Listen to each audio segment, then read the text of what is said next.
Halo, assalamualaikum. Apa kabar semuanya, sobat HMM? Bagaimana kabarnya? Sehat semuanya? Oke, baik. Di sini kita akan melanjutkan sinopsis Hometown Caca-Caca episode kedua. Setelah trailer dan episode 1, sekarang kita lanjutkan ke episode kedua.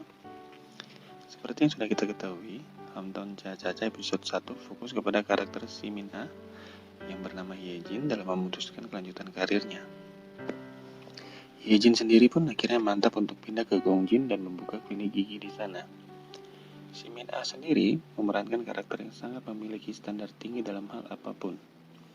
Ketika bekerja sama dengan Hong untuk mencari sebuah rumah tinggal serta klinik yang tepat, ia pun tak cepat terpuaskan. Dalam memilih rumahnya, Hyejin bahkan meminta Hong untuk mengubah seluruh tampilan interiornya menjadi gaya Eropa. Namun, Hong adalah orang yang tak pernah gagal dalam mengerjakan pekerjaannya.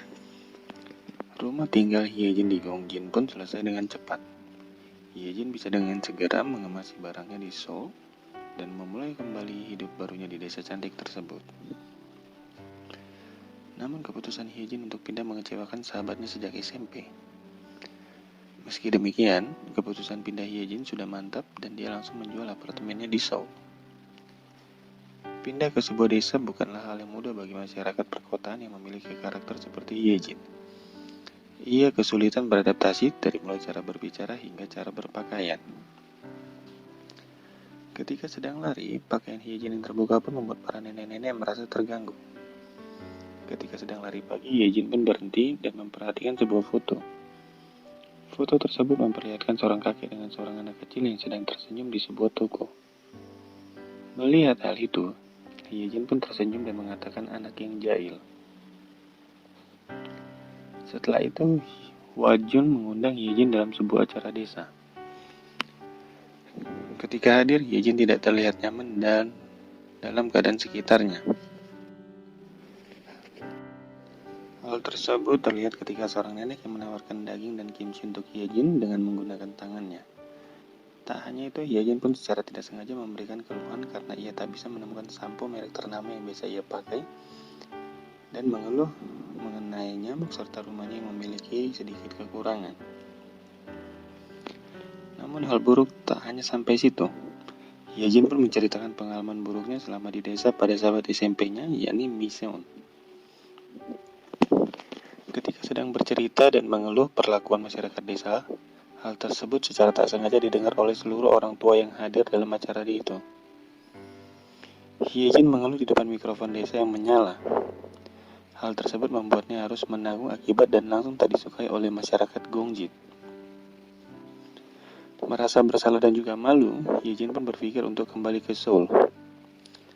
Setelah Hong datang ke rumahnya Hyejin untuk mengantarkan paket, ia pun memperingatkan Hyejin untuk lebih menghormati warga desa dan tidak sombong.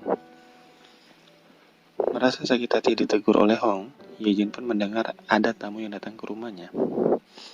Ketika membuka pintu, ia terkejut. Miseon datang ke rumahnya. Setelah berbincang singkat, Hyejin pun menawarkan Miseon untuk tinggal bersamanya dan membantunya dalam merintis bisnis klinik gigi barunya. Di pagi harinya, kabar tentang Hyejin yang berkomentar buruk tentang warga desa sepertinya sudah menyebar.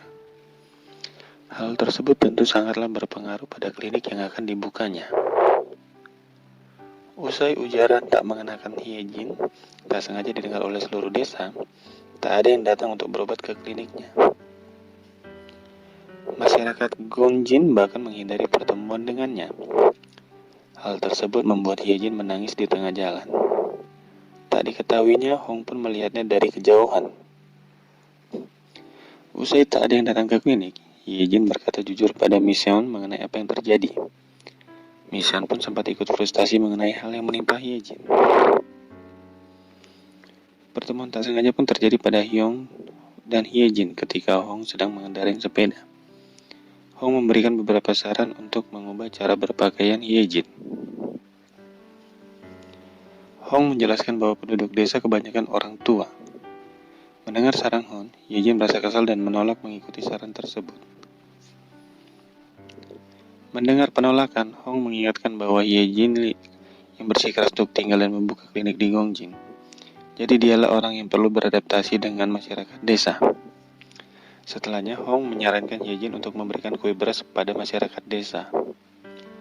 Untuk memenangkan hati masyarakat desa, Ye Jin pun mendengarkan saran Hong. Meski demikian, orang-orang desa terlihat masih belum bisa memaafkan perlakuan Ye Jin pada mereka. Sementara itu pada adegan lainnya, Hong mengatakan bahwa memberikan kue beras saja tidak cukup. Terlebih hal itu dilakukan dengan hati yang tidak ikhlas.